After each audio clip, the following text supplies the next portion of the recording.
Assalamualaikum. Halo, selamat datang di channel saya Zi. Tentunya masih bersama dengan Kak Zi. Di episode kali ini kita akan belajar tentang jaringan, yaitu jaringan yang ada pada hewan dan jaringan yang ada pada tumbuhan. Setelah kita mempelajari materi ini, diharapkan kita bisa memahami jaringan-jaringan yang ada pada hewan dan jaringan-jaringan yang ada pada tumbuhan. Tapi sebelum itu, jangan lupa klik tombol subscribe yang belum subscribe dan klik tombol like-nya. Selamat belajar!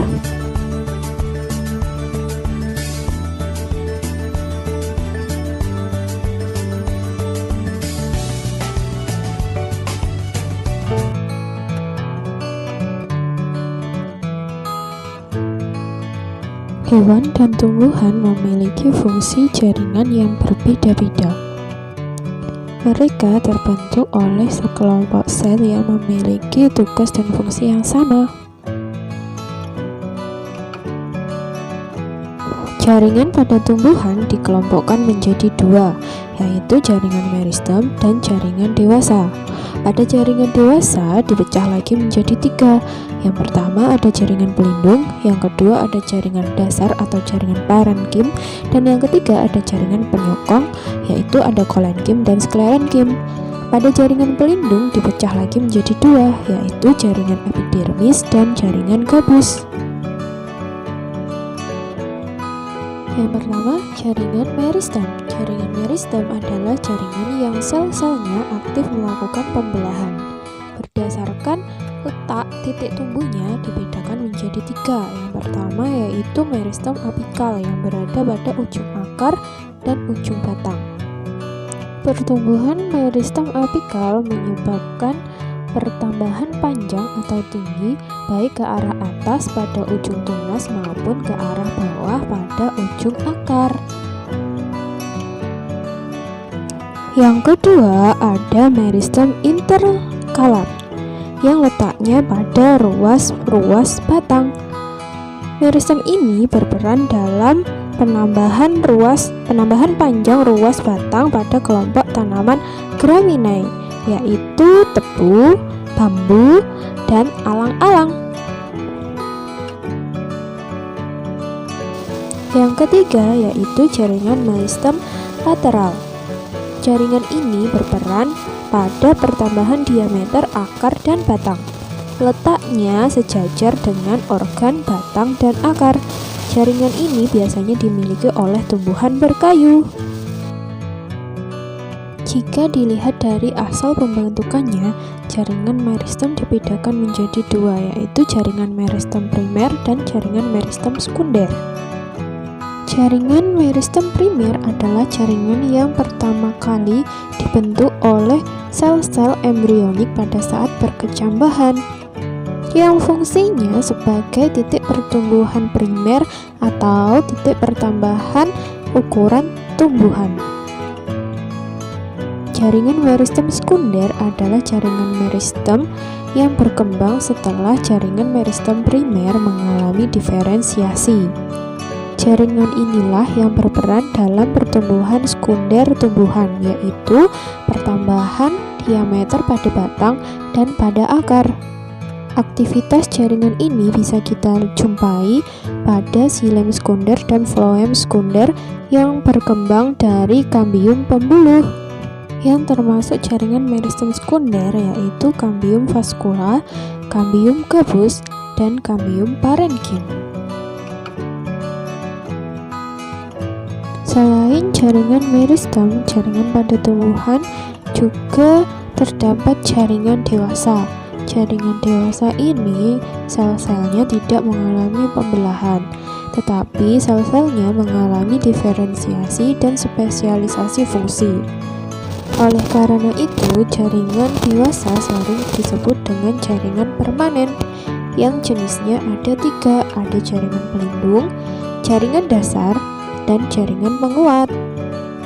Diferensiasi sendiri adalah perubahan jaringan meristem primer menjadi jaringan-jaringan yang lebih kompleks bisa kita lihat pada jaringan pembuluh yang dibagi menjadi jaringan xilem dan jaringan floem.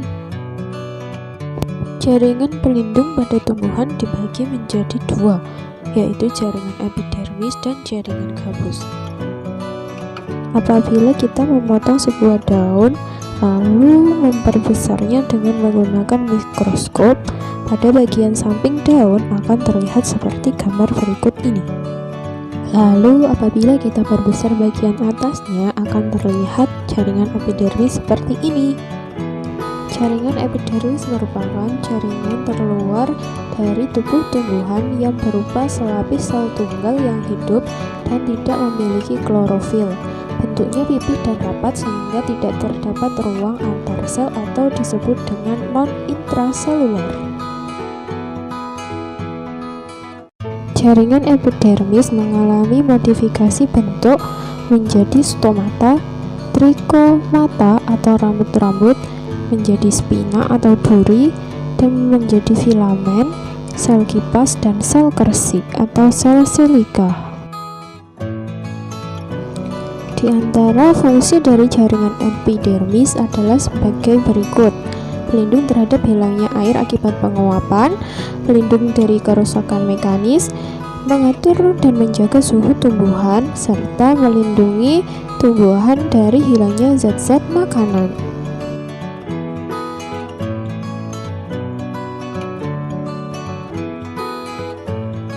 Jenis jaringan pelindung yang kedua yaitu jaringan gabus. Jaringan gabus sendiri disebut dengan kambium gabus, yaitu kelompok meristem sekunder yang terbentuk dari sel-sel parenkim korteks bagian luar batang.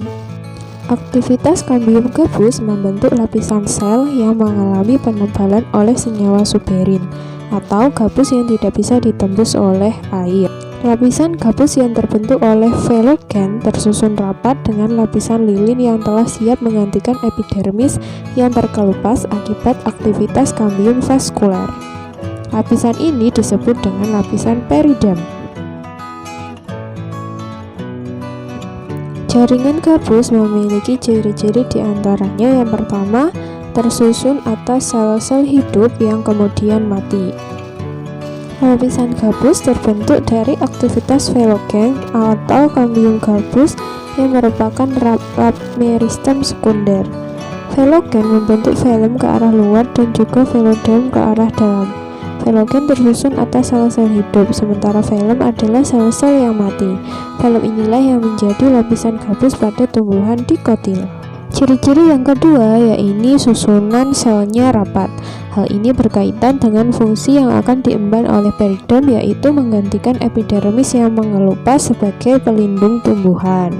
Ciri-ciri yang ketiga yaitu dinding sel mengalami penebalan oleh zat suberin.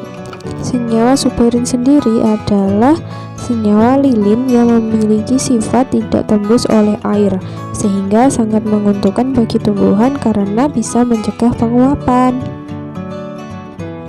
Jaringan gabus memiliki fungsi diantaranya yang pertama menggantikan epidermis sebagai pelindung, yang kedua mencegah penguapan, dan yang ketiga untuk melindungi diri dari kerusakan mekanis dan infeksi patogen.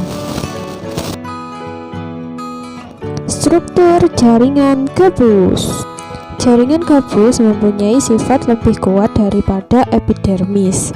Pada tumbuhan yang berumur panjang, bila epidermis telah mati atau tidak aktif, maka jaringan gabus ini menggantikan fungsi epidermis, yaitu sebagai pelindung jaringan di bawahnya.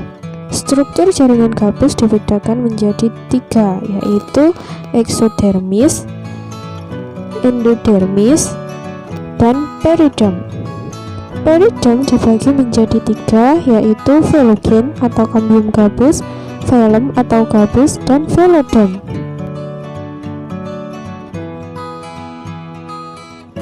Jaringan dasar atau jaringan parenkim terbentuk dari sel-sel hidup dengan struktur morfologi dan fisiologis yang bervariasi dan masih melakukan semua kegiatan proses fisiologis. Meskipun morfologi, struktur, dan fisiologi bervariasi, namun secara umum dapat dinyatakan bahwa sifat-sifat parenkim yang sama.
Jaringan kolenkim. Jaringan kolenkim adalah jaringan yang fungsinya menguatkan organ tumbuhan yang aktif mengadakan pertumbuhan dan perkembangan. Sel pada jaringan kolenkim mengalami penebalan akibat adanya selulosa dan pektin, sehingga jaringan kolenkim lentur dan tidak mudah patah. Berdasarkan letak penebalannya, jaringan kolenkim dibagi menjadi jaringan kolenkim papan lamelar, 2. Jaringan kolenkim sudut atau angular, dan yang ketiga, jaringan kolenkim turbuler atau lakunar. Pada kolenkim papan, penebalan selnya hanya terdapat pada permukaan dinding sel yang sejajar dengan permukaan organ, sehingga terlihat seperti deretan papan. Penebalan seperti ini terjadi pada Sambucus javanica. Pada kolenkim sudut, penebalan selnya terjadi pada sudut sel lalu menebal mengikuti sumbu selnya.